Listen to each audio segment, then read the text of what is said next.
So, if you've been paying attention to gaming news recently, you would hear that Xbox had announced that they were increasing the price of their consoles, games, and accessories, and everyone is upset about it.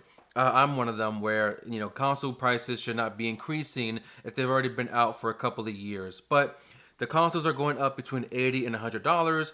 Games are not going to cost $80 from Xbox, both first party and third party. And there's all these theories about maybe it's to get more people onto Game Pass because it's going to be cheaper to do Game Pass than it is to buy a full price $80 game. They're saying it's blame on the tariffs, it's blame on Nintendo.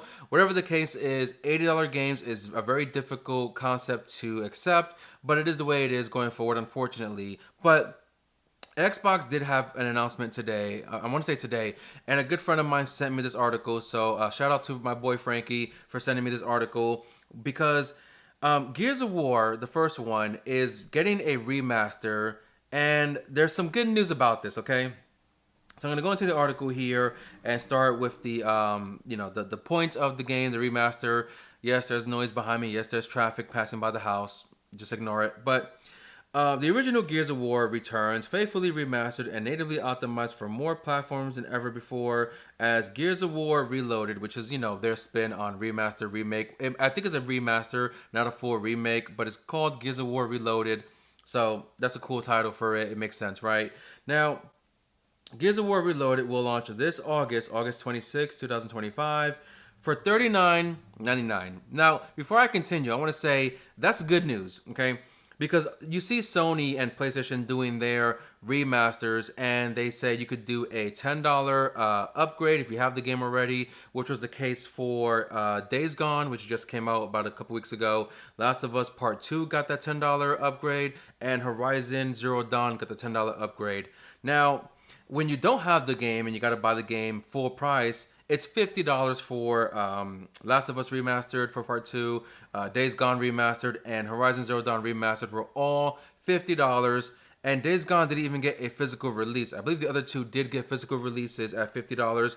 Days Gone didn't even get a physical release. And I have a video that I'm planning to talk about physical releases and pre-orders for another time. So if you subscribe to the channel and hit the like button, and I will also have that video made probably the next day or so to talk about that topic. But if you don't have a copy, or maybe not say that, Gears of War Reloaded is $40 at release, which is awesome. And if you have Game Pass Ultimate, as I probably said earlier, you have it day one on Game Pass Ultimate, which is great for the Game Pass players and for those who are on Steam and PlayStation. We can play the game at $40. Now, if you are on Xbox and you already have a copy of, I want to say it was a digital version of Gears of War Ultimate Edition. So that was the original remaster, the next gen upgrade. It was Gears of War Ultimate Edition. If you have a copy of that game digitally on your Xbox already, you get to upgrade to Gears of War Reloaded for free.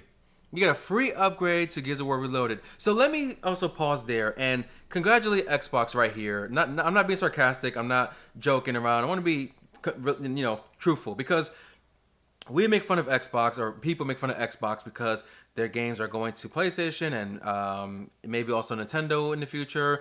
They're not making good console sales. They're going to stop console manufacturing at some point, supposedly. But people make fun of them for putting their games on PlayStation as you're the failing console, you're losing, which Xbox has been in last place. Truthfully, that's how it's been. But to give their players a free upgrade for a game that they may already own is awesome. Whereas PlayStation says, hey, if you own Last of Us Part 2 or Horizon Zero Dawn or Days Gone, you can play the remaster upgrade if you give us $10.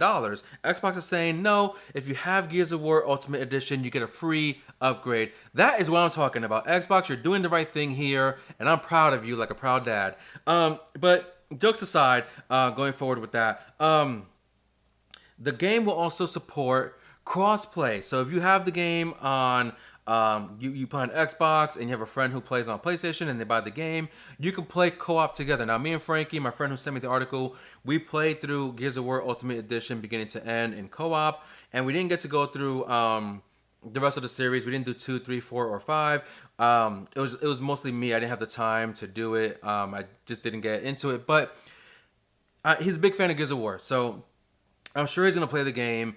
If it only supports the 2-player co-op, that's fine. He could play with my other buddy Chris, who hasn't played the game yet, as far as I know. So they can do their co-op experience together because Frankie mostly carried me through the game. Even though I got some good headshots, Frankie did a lot of the work. So that's amazing. Okay, crossplay. It's $40, so it's not 50, it's not 60, it's not 70, it's not 80. Free upgrade if you have an Xbox copy of it, of the Ultimate Edition, and I'm sure it's gonna be crossplay for multiplayer as well. So I can get on if I want to buy the game and play with the guys and do an online match.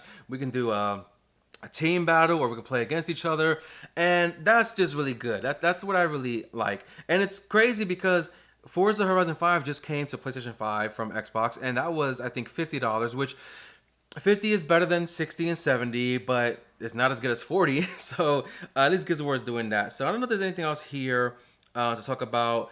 Let's see. Gears of War Reloaded is a celebration of one of gaming's most iconic franchises, featuring 4K resolution at 120 frames support, and the ultimate multiplayer experience with cross progression and cross-play across all platforms. This is the definitive way to experience that game that started it all. So if you are like me and I played it on Xbox, but I don't have an Xbox anymore, I can potentially take my save file, my progression from there somehow. I don't know how, but I can take it and put it on my PS5 if I get the game for PS5 and keep my progression on that, which is awesome. 4K and 120 frames per second. Now, we do see more games supporting that. The Switch 2 does support 120 frames. We do see more 4K TVs having 120 frames, but they are very expensive. I have a gaming monitor that supports 120 frames per second. So I can play Gears of War with my friends, both on PlayStation and Xbox, at 120 frames per second at $40 and potentially keep my progress from my Xbox file that many years ago. Holy crap, this is really good news, okay? This is really awesome, and I need more gaming developers to do this as Xbox is doing with this. Xbox is doing good right now. Don't fuck it up. Keep it going. Going on from there, Modern Classic goes multi-platform, which we talked about already. Built for Brotherhood. Gears of War Reloaded is built for shared play. Whether you're teaming up in split screen or jumping online, the campaign supports 2-player co-op and versus multiplayer up to 8 players. With cross-play across all platforms, you and your friends can squad up to go squad up no matter where you play. No Microsoft account required. Another big win there as well. If you aren't familiar, games from PlayStation that go on PC, you need a PlayStation account to sign in and play those games. And it's not a first world problem necessarily, but there are a lot of countries out there that don't have access to the PlayStation servers. They can't get an account to sign into, so they can't play these PlayStation games on their PCs when they want to. Here, Xbox is saying, hey, we don't care if you're on Xbox or PlayStation or PC. You do not need a Xbox account to play this game. Hey guys, I had to pause here because as I was editing my video, I did go over the article again, and it is true. You do not need a Microsoft account to play the game, whether you're on PlayStation or Steam, but you do need a Microsoft account if you want to enable cross progression or cross play. So, not the end of the world. It is a bit of a bummer, but not the end of the world. You can easily sign up for a Microsoft account unless you're in a country that doesn't support that. But if you have a previous save file from an Xbox version of the game like I do, you can just sign into your Microsoft account and have your progression crossed over. But if you don't have a Microsoft account and you want to have crossplay enabled, you can just sign up for one and you can have that crossplay enabled. So again, a bit of a bummer, but not the end of the world. Just a little bit of a roadblock to get around, and it's a pretty simple roadblock if you live in a place that supports the access to the Microsoft account. So just wanted to throw that into the video, and that was it. So back to the video. That is amazing. So much good news from this announcement. I'm sure Frankie is very excited. Let's see, precise performance, which is 4K, 60 frames. So 60 frames per campaign and 120 frames for multiplayer. Kind of weird that they couldn't do 120 for campaign, but 60 frames is still good for campaign. 120 in multiplayer, that's amazing. Multiplayer typically runs worse than campaign, obviously, because you need a good internet connection. You need your internet to run smoothly. So that's pretty cool. High dynamic range, Dolby Vision, spatial audio. You have variable refresh rate, 4K assets and remastered textures, enhanced pro processing, visual effects. Just the corporate talk they put for their different specs of why you're gonna get the game. But at the end, the bottom here says for Xbox fans, a thank you. So that is pretty good news, because you're gonna have all these features, all these specs, all this support to play it wherever you want with whoever you want. And it's only $40. It's not 50, 60, 70, or the disastrous $80 price tag that we're seeing for Mario Kart. But not much else I could say about this video, this news. It's gonna be in August. It's gonna be a hard month for me to buy games. I'm expecting my first child to be born in August, early mid August. So I may or may not get to jump into Gears of War right away, but hopefully down the line I might be able to get into it and play with my boys and have some fun online with Gears of War. So yeah, that's gonna be my video for today. Xbox is doing pretty good with this news. Hopefully we get more news similar to this. Maybe we get other games. I'm sure Halo will make its way to the other consoles as well. Maybe they'll do something similar with a price tag, not $80. Maybe they'll charge 50 or so because it'll be more games with Halo. Maybe they'll just do the first game remastered and charge 40 for that. We don't know. Maybe we'll get other Gears of War. Maybe the new Gears of War coming out. What is it? Gears of War. Is it D-Day or E-Day, whatever it's called? Maybe that will be multi-platform at release or a timed Xbox exclusive.